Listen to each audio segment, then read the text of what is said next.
प्रिय छात्रों, हिंदी के इस शिक्षण सत्र में आपका हार्दिक स्वागत है। आज हम गद्य खंड के अंतर्गत गुरु नानक देव पाठ के प्रथम भाग का अध्ययन करेंगे। इसके लेखक आचार्य हजारी प्रसाद द्विवेदी जी हैं। इस निबंध में द्विवेदी जी ने गुरु नानक देव को केंद्र में रखकर संपूर्ण गुरु एवं संत परंपरा के प्रति श्रद्धा निवेदित करते हुए उनसे जन कल्याण की कामना की है। प्रस्तुत अंश में लेखक ने गुरु नानक देव के जन्मदिन पर प्रकाश डालते हुए उनके प्रति भक्तों की असीम श्रद्धा को व्यक्त किया है। गद्यांश देखें। कार्तिकी पूर्णिमा इस देश की बहुत पवित्र तिथि है। इस दिन सारे भारतवर्ष में कोई न कोई उत्सव, मेला, स्नान या अनुष्ठान होता है। शरत काल का पूर्ण चंद्रमा इस दिन अपने पूरे वैभव पर होता है। आकाश निर्मल, दिशाएं प्रसन्न, वायुमंडल शांत, पृथ्वी हरी भरी, जल प्रवाह मृदु मंथर हो जाता है। कठिन शब्दों का अर्थ और व्याख्या एक साथ देखें। अनुष्ठान माने किसी फल की इच्छा से किसी देवता की जाने वाली आराधना को अनुष्ठान कहते हैं। वैभव, समृद्धि। मृदु मंथर, मृदु माने होता है मधुर और मंथर माने धीमा, मधुर और धीमा। व्याख्या देखें। लेखक कहता है कि कार्तिक महीने की पूर्णिमा हमारे देश में बहुत पवित्र तिथि के रूप में मानी जाती है। इस दिन सारे माने संपूर्ण भारतवर्ष में कोई न कोई उत्सव, मेला, स्नान या अनुष्ठान का कार्य जरूर किया जाता है। इस तिथि को शरत काल का पूर्ण चंद्रमा अपनी पूरी समृद्धि पर होता है, अपने वैभव पर होता है, वैभव के शिखर पर होता है। इस तिथि को आकाश निर्मल, साफ सुथरा, दिशाएं बिल्कुल प्रसन्न चित्त, वायुमंडल शांत, धरती हरी भरी और जल का प्रवाह मधुर और धीमा हो जाता है। कुछ आश्चर्य नहीं कि इस दिन मनुष्य का सामूहिक चित्त उद्वेलित हो उठे।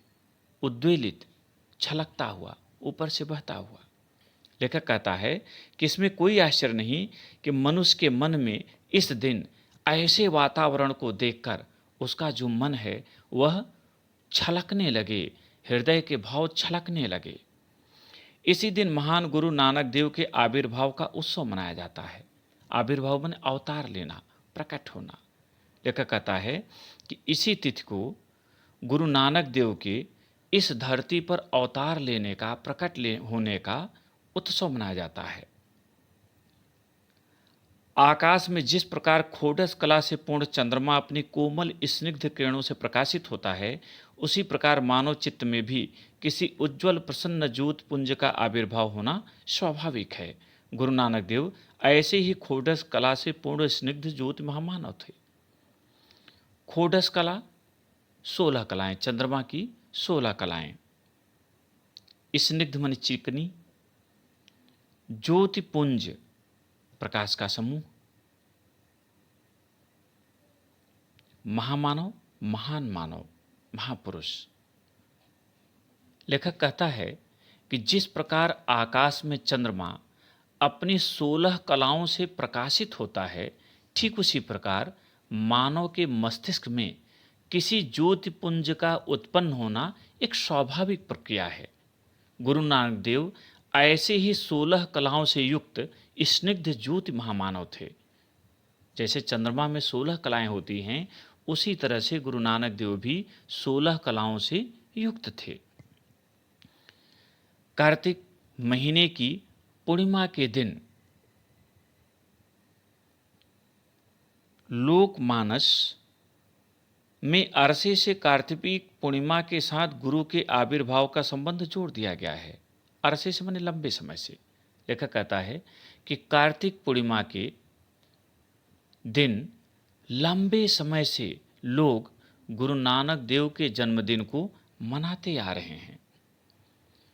गुरु किसी एक ही दिन को पार्थिव शरीर में आविर्भूत हुए होंगे, पर भक्तों के चित्त में प्रतिक्षण प्रकट हो सकते हैं। पार्थिव पार्थिव माने पृथ्वी से उत्पन्न वस्तुओं से बना हुआ।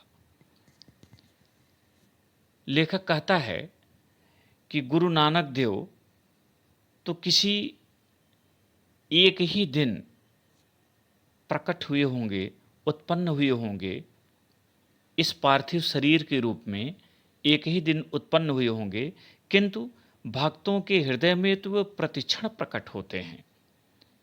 पार्थिव रूप को महत्व दिया जाता है, परंतु प्रतिक्षण आविर्भूत होने को आध्यात्मिक दृष्टि से अधिक महत्व मिलना चाहिए। लेखक कहता है कि गुरु नानक देव तो किसी एक ही दिन अपने भौतिक शरीर से प्रकट हुए होंगे, किंतु श्रद्धालु भक्त गणों के हृदय में तो वे सदैव आध्यात्मिक रूप से प्रकट होते ही रहते हैं, क्षण प्रतिक्षण प्रकट होते हैं। इसलिए यद्यपि भौतिक रूप से जन्म लेने को महत्व दिया जा रहा है, फिर भी आध्यात्मिक दृष्टि से जन्म लेने का महत्व अधिक समझा जाना चाहिए। इतिहास के पंडित गुरु के पार्थिव शरीर के आविर्भाव के विषय में वाद विवाद करते रहें, इस देश का सामूहिक मानव चित्त उतना महत्व नहीं देता। लेखक कहता है कि यद्यपि इतिहास के विद्वान आपस में उनके जन्मतिथि को लेकर विवाद कर सकते हैं, अपना अपना पक्ष प्रस्तुत कर सकते हैं, किंतु इस देश की जनता सामूहिक रूप से गुरु नानक देव के जन्म को कार्तिक पूर्णिमा से ही जोड़ती है। उसके लिए वही सत्य है, उसे तो इसके माध्यम से अपने गुरु को पूजना है, सो वह कार्तिक पूर्णिमा को पूज लेता है, उसे वाद विवाद से कुछ लेना देना नहीं है। प्रिय छात्रों, गद्यांश पर प्रश्न दिए जाते हैं और उन प्रश्नों को आपको हल करना होता है। इनकी संख्या 3 होती है।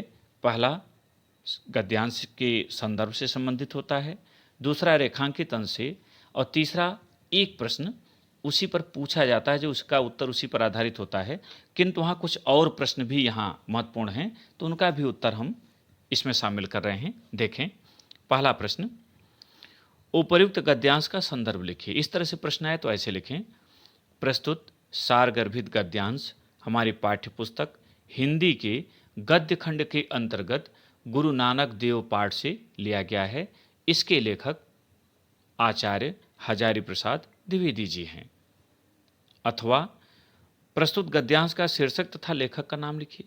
इस तरह से प्रश्न आए तो आपको लिखना है, प्रस्तुत गद्यांश का शीर्षक गुरु नानक देव और लेखक का नाम आचार्य हजारी प्रसाद द्विवेदी है। दूसरा प्रश्न, रेखांकित अंश की व्याख्या कीजिए। और यहाँ रेखांकित अंश है, गुरु नानक देव ऐसे ही खोडस कला से पूर्ण स्निग्ध ज्योति महामानव थे। लोकमानस में अरसे से कार्तिकी पूर्णिमा के साथ गुरु के आविर्भाव का संबंध जोड़ दिया गया है। उत्तर, लेखक गुरु नानक देव के आविर्भाव पर अपने विचार रखते हुए कहता है कि गुरु नानक देव 16 कलाओं से युक्त महामानव थे। जिस प्रकार 16 कलाओं से युक्त चंद्रमा को सर्वश्रेष्ठ समझा जाता है, उसी तरह गुरु नानक देव जी थे।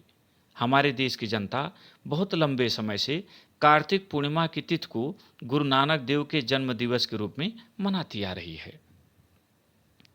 तीसरा प्रश्न, लेखक की दृष्टि में गुरु के पार्थिव शरीर के आविर्भाव के स्थान पर किसको महत्व मिलना चाहिए? उत्तर, लेखक की दृष्टि में गुरु के पार्थिव शरीर के आविर्भाव के स्थान पर उनके आध्यात्मिकता को महत्व मिलना चाहिए। चौथा प्रश्न, चंद्रमा कितनी कलाओं से परिपूर्ण होता है? उत्तर, चंद्रमा खोडस कलाओं से 16 कलाओं से परिपूर्ण होता है। अंतिम, कार्तिक पूर्णिमा का संबंध किस महामानव से है? उत्तर, कार्तिक पूर्णिमा का संबंध महामानव गुरु नानक देव से है। प्रिय छात्रों, मुझे उम्मीद है कि आपको यह भाग समझ में आ गया होगा। प्रश्नोत्तर को अपनी उत्तर पुस्तिका में लिखें और अभ्यास करें। बहुत बहुत धन्यवाद।